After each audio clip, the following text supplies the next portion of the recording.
Hello everyone, welcome to Proxy Gyan. मेरा नाम शबाज है दोस्तों। उम्मीद करता हूँ आप सब अच्छे होंगे।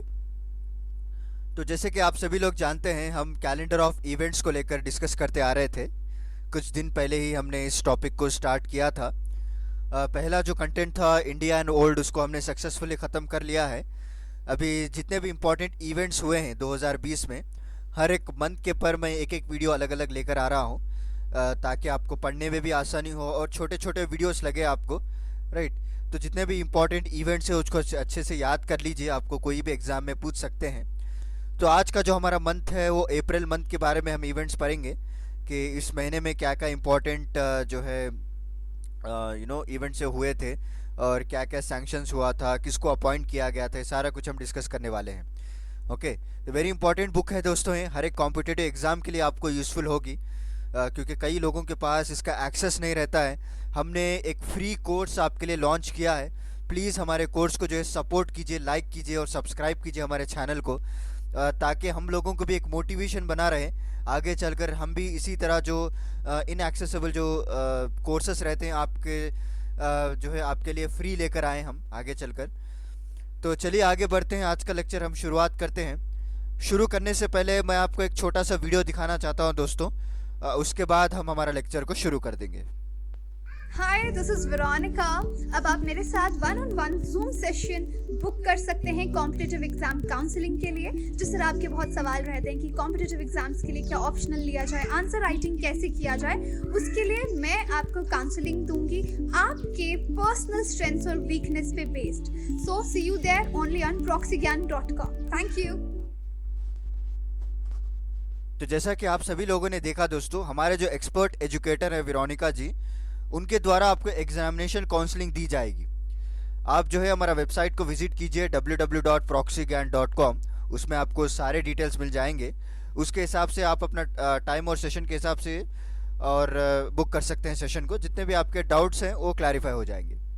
तो चलिए आज का लेक्चर हम शुरू करते हैं। तो इकोनॉमिक्स, जैसे आप सभी लोग जानते हैं, हर वीडियो में हम जो डेट्स लेकर आते हैं इवेंट्स, तो कई कैटेगरीज में बटे हुए रहते हैं।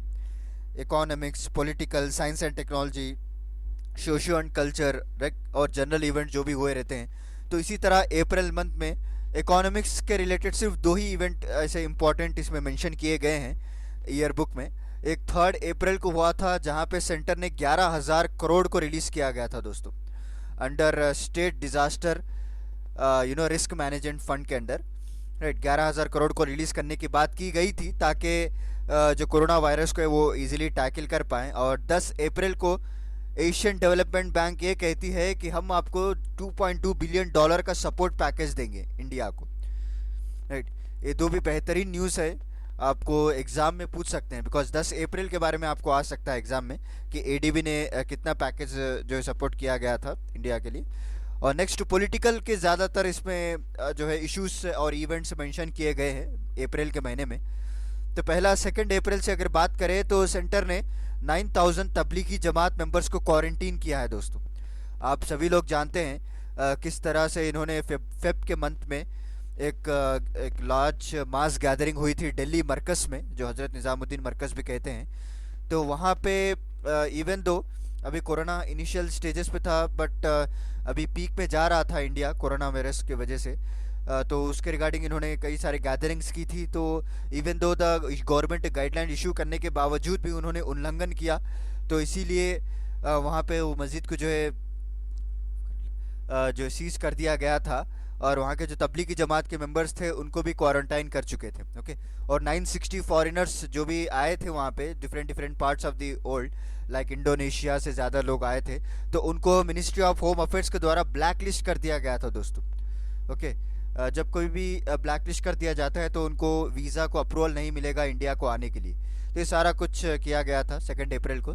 3 अप्रैल की बात करें, जो धारावी थी मुंबई में, धारावी जो एक स्लम एरिया है, वहाँ पे कोविड-19 हॉटस्पॉट बोल के डिक्लेयर कर दिया गया था। This is very important point to be note that one. Right. और 5 अप्रैल की अगर बात करें आप, तो आप सभी लोग जानते हैं जिस तरह से हमने 22 मार्च को एक करंट अफेयर पढ़ा था जनता कर्फ्यू के रिलेटेड। तो इसी तरह 5 अप्रैल को हमारे मोदी जी ने कहा था कि अपने सारे लाइट्स को ऑफ कर दीजिए और दिया को जलाइए।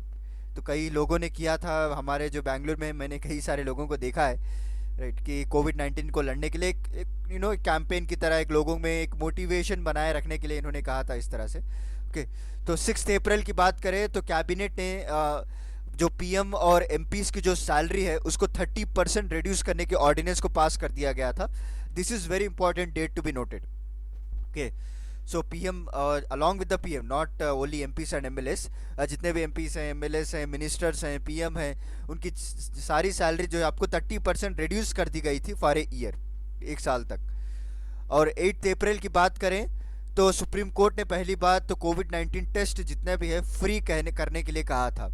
उसमें जब एक जजमेंट पास किया गया था सुप्रीम कोर्ट के द्वारा, उन्होंने गवर्नमेंट से कहा था कि आप जो भी कोविड 19 टेस्ट है वो जो गरीब लोग रहते हैं ना, पावर्टी पुअर पीपल, उनके लिए फ्री किया जाए।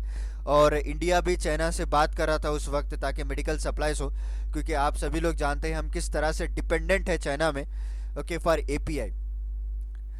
तो next important date will be the 10 April. तो यहाँ पे जो है नेशनल कमीशन फॉर वुमेन ने एक डोमेस्टिक वायलेंस हेल्पलाइन को लॉन्च किया गया था।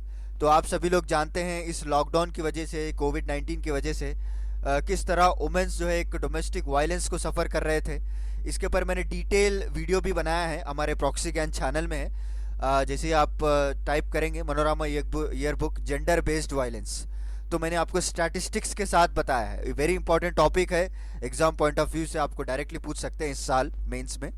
ओके, और उसके अलावा इन्होंने फिशिंग मेरीन एक्टिविटीज़ को लॉकडाउन से हटा दिया गया है ताकि कंटिन्यू रहे, उनकी लाइवलीहुड बचाई जाए। तो इसीलिए गवर्नमेंट ने डिसीजन लिया है जितने भी फिशिंग एक्टिविटीज़ है आप कंटिन्यू कर सकते हैं डिस्पाइट लॉकडाउन। ओके, नेक्स्ट 13 अप्रैल की बात करें तो जैसे मैंने आपको अभी बताया, सुप्रीम कोर्ट ने कहा है कि फ्री कोविड 19 टेस्ट रहेगा for poverty, for poor people. क्योंकि आप सभी लोग जानते हैं किस तरह से जो 4000 5000 रखा गया था पहले जो टेस्ट का प्राइस था, तो गरीब लोगों के पास उतना नहीं रहता है पैसा, तो इसलिए उनको फ्री करने के लिए बात की गई थी सुप्रीम कोर्ट के द्वारा। और 15 अप्रैल की बात करें तो एनडीआरएफ लॉन्च हुआ था, लॉन्चेस 24/7 हेल्पलाइन। तो नेशनल डिजास्टर रिस्क फोर्स जो है इन्होंने 24/7 हेल्पलाइन को भी लॉन्च किया गया था। तो 10 अप्रैल को national commission for women, this is very different from it. और 19 अप्रैल की बात करें तो गवर्नमेंट ने मैंडेटरी कर दिया, अगर कोई आसपास के कंट्रीज़ में, पहले तो चाइना को मैंडेटरी कर दिया है, जब भी अगर आप एफडीआई इन्वेस्ट करना चाहते हैं हमारे इंडिया में तो गवर्नमेंट की परमिशन लेना आपको ज़रूरी है, 100% नेसेसरी। ओके, उसके बाद कई सारे रूल्स भी पास किए गए हैं।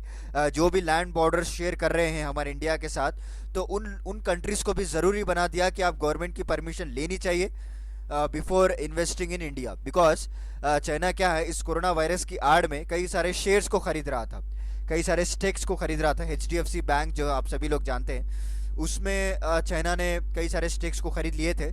तो उसके बाद गवर्नमेंट ने मैंडेटरी कर दिया कि आप गवर्नमेंट की नोट के बगैर आप कोई भी शेयर खरीद नहीं सकते या फिर कोई भी इन्वेस्ट नहीं कर सकते हमारे इंडिया में। और उसके बाद वेरी इंपॉर्टेंट अपॉइंटमेंट हुआ है दोस्तों, दीपांकर दत्ता जो कि बॉम्बे हाई कोर्ट के चीफ जस्टिस बनाए गए हैं आपको। This is very very important, आप एग्जामिनेशन में याद रख लीजिए। डायरेक्टली आपको अपॉइंटमेंट से पूछ सकते हैं या फिर ऑबिचरीज, इस सारे से क्वेश्चंस आपको पूछे जा सकते हैं। ओके, 21 अप्रैल की बात की जाए, जो अरुणाचल प्रदेश में जो शुभांशी रिवर है उसके ऊपर ब्रिज बनाया गया था for easy access for the military equipments. Okay, तो वो भी सिर्फ 27 डेज में कंप्लीट हो गई थी वो ब्रिज।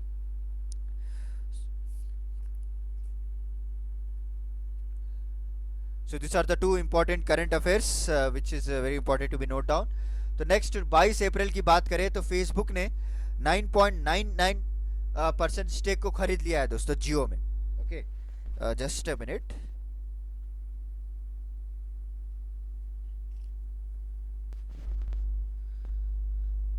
जी दोस्तों, 9.99% के स्टेक्स को खरीद लिया गया था जियो में, विच अमाउंट्स टू 43,000 करोड़। ओके, तो 43,000 करोड़ पे करके उन्होंने स्टेक को ख़रीदा है। और उसके बाद गवर्नमेंट ने फिर एक इम्पॉर्टेंट नोटिफिकेशन लेकर आती है, जो भी मेडिकल स्टाफ के खिलाफ जो भी वायलेंस किया जाता है उसको नॉन बेलेबल ऑफेंस हम कहते हैं। ओके, उन्होंने एक एक्ट को भी अमेंड किया गया था। ओके, क्योंकि उस वक्त क्या हो रहा था, कई सारे लोग रिवोल्ट हो चुके थे against this health workers. Okay, आप लोगों ने न्यूज़ में देखा होगा किस तरह से उनको भगा भगा कर मारा जा रहा था गलियों में in northern states.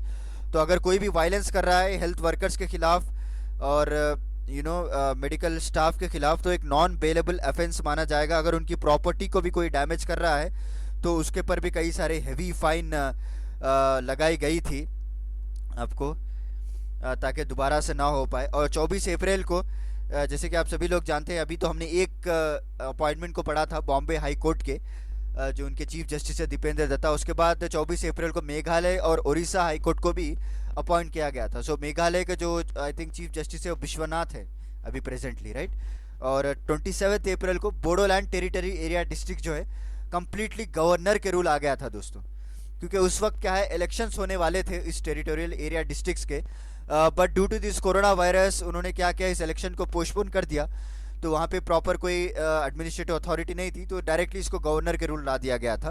Okay.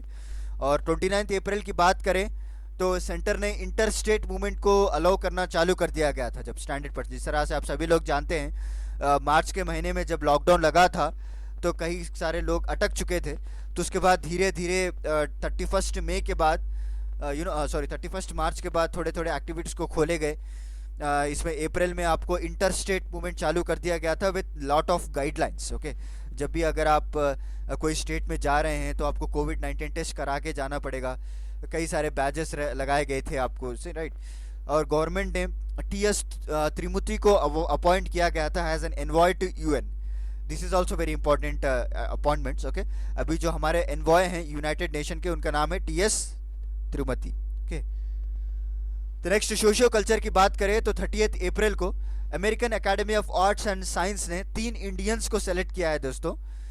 This is very important point to be note down. Okay, पहली बार इस तरह से हुआ है बिकॉज इससे पहले जो है ऐसा कुछ हुआ नहीं था। इस बार जो है जस्ट ए मोमेंट, मैं एक बार क्रॉस चेक कर लेता हूँ।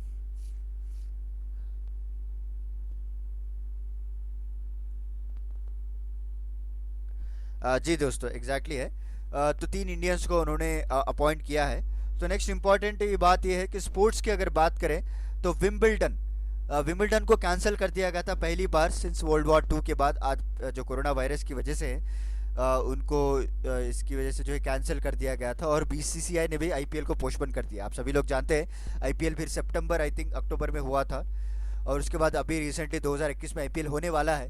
तो let's see who will win. Last time जो आईपीएल जीता था वो सितंबर जो हुआ था, मुंबई इंडियंस ने जीता था, राइट। तो इस बार देखते हैं क्या होता है, क्या इस बार रॉयल चैलेंज बैंगलोर जीत पाएगी हमारी जो टीम है ये, because I live in Bangalore. कई सारे कोशिशों के बाद भी अब तक बैंगलोर जीत नहीं पाई है। तो लेट्स होप इस बार कौन जीतता है। ओके,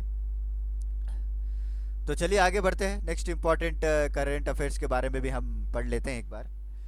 और साइंस एंड टेक्नोलॉजी की अगर बात की जाए तो 2 अप्रैल को इंडिया ने BS4 I think BS6 norms को स्विच कर लिया है। यहाँ पे थोड़ा बहुत प्रिंटिंग मिस्टेक हो गया दोस्तों। India switches to BS6 emission norms. Okay, और उसके बाद 3 अप्रैल की बात की जाए तो IIT रूरकी ने डेवलप किया है लो कॉस्ट वेंटिलेटर को, जिसका नाम है प्राणु वायु। ओके, सो आपको नेम्स पूछ सकते हैं दोस्तों, क्योंकि एग्जामिनर में या तो आपको नेम पूछा जाएगा या किस यूनिवर्सिटी के द्वारा डेवलप किया गया है उसको आप पूछ सकते हैं।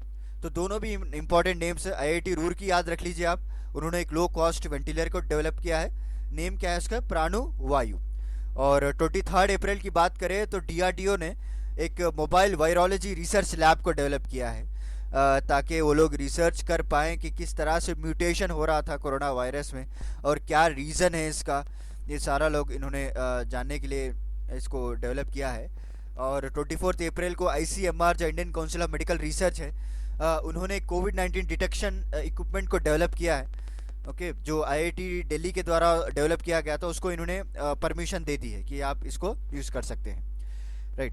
सो this are the 4 events. 2 April को इंडिया ने BS6 नॉर्म्स को स्विच किया है। और 3 अप्रैल में आपको IIT रूरकी ने एक लो वेंटिलेटर को सेटअप किया था प्राणु वायु। 23 अप्रैल को DRDO ने एक मोबाइल वायरोलॉजी लैब को डेवलप किया गया था। और 24 अप्रैल को ICMR ने अप्रूव कर दिया, जो कि कोविड-19 डिटेक्शन इक्विपमेंट था जो कि डेवलप किया गया था IIT दिल्ली के द्वारा। और आप सभी लोग जानते हैं कि हर बार मैं एक छोटा सा मिनी फैक्ट लेकर आता हूँ लास्ट में। तो इस बार का जो हमारा मिनी फैक्ट है वो Bharat 6 stage, okay, Bharat stage 6 emission है। यहाँ पे भी थोड़ा रेक्टिफाई कर लीजिए, वहाँ पे भारत 4 हो गया था, इट्स 6 नाउ, ओके। तो एक this are all the emission standard which are institute by the government of India, ताकि हम जो भी एयर पोल्यूटेंट्स है उसको रेगुलेट कर सकें प्रॉपरली, ओके। जितने भी हमारे इंजन्स हैं उसमें एक प्रॉपर इक्विपमेंट फिक्स किया जाए, ताकि लेस एयर पोल्यूटेंट्स हम एमिट कर पाएँ इन द एटमॉस्फेयर। तो ये जो स्टैंडर्ड्स हैं ये आपको पहली बार यूरोपियन रेगुलेशन के द्वारा इंट्रोड्यूस किया गया था 2000 में, ओके। और हमारे इंडिया में भी सिंस 2010 में इसको भारत स्टेज 3 नॉर्म्स के नाम पे लाया गया था। उसके बाद भारत स्टेज 4 आया और directly we skip this 5 and we enter into the 6, okay. So this is very important points to be note on, little bit facts आपको कहीं ना कहीं यूजफुल हो जाएंगे, ओके। सो चलिए आज का लेक्चर हमारा ख़त्म होता है। मैं आपको अगले लेक्चर के साथ मिलूंगा कुछ इंटरेस्टिंग टॉपिक के साथ। जितने भी अपने अपॉइंटमेंट्स के बारे में पढ़ा है वो आपको अच्छे से याद कर लेना चाहिए, क्योंकि उसमें से आपको एग्जाम में पूछ सकते हैं। तो चलिए फिर मिलता हूँ मैं आपको अगले लेक्चर के साथ कुछ इंटरेस्टिंग टॉपिक के साथ। तब तक के लिए धन्यवाद दोस्तों।